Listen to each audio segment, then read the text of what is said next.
బులెటిన్లో big breaking news చూస్తున్నాం. Rahul fail అయ్యాడు, ప్రియాంక గాంధీకి పగ్గాలు అప్పగించండి కాంగ్రెస్ లో డిమాండ్ ఊపందుకుంది. ప్రియాంక గాంధీ పెద్ద పదవికి అన్ని విధాల అర్హులు అంటూ బాంబ్ పేల్చిన రాబర్ట్ వాద్రా కాంగ్రెస్ లో ముదురుతున్నటువంటి నాయకత్వ పోరు. రాహుల్ ప్రియాంక వర్గాలుగా పార్టీ చీలిపోయింది. మొన్న శీతాకాల సమావేశంలో ప్రియాంక గాంధీ ఉపన్యాసం పలువురిని ఆకట్టుకుంది.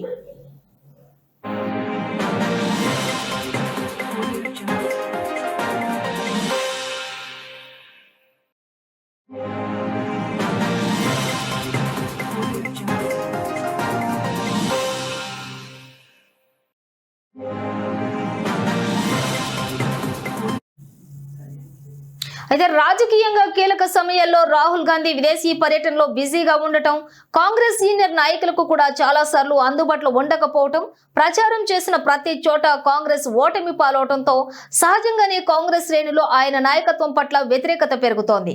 దాదాపు రాహుల్ పార్టీ పెద్దగా ఉన్న నాటి నుంచి కూడా దాదాపు 90 ఎన్నికల్లో పార్టీ ఓటమి పాలైంది.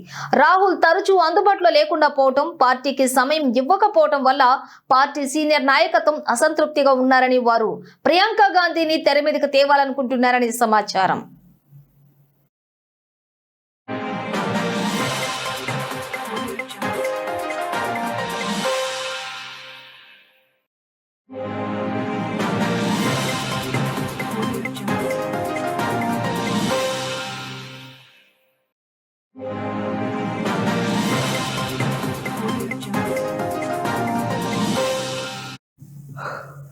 ఇక కాంగ్రెస్ ఎంపీ ఇమ్రాన్ మసూద్ మాట్లాడుతూ ప్రియాంక గాంధీని ప్రధానమంత్రి చేస్తే ఇందిరాగాంధీ లాగా శక్తివంతమైన నేతగా పరిపాలిస్తారని అన్నారు. ప్రియాంక గాంధీ భర్త రాబర్ట్ వాద్రా కూడా మాట్లాడుతూ ప్రియాంక పెద్ద పదవికి అన్ని విధాల అర్హురాలు అనటం రాజకీయ వర్గాల్లో చర్చనీయాంశమైంది.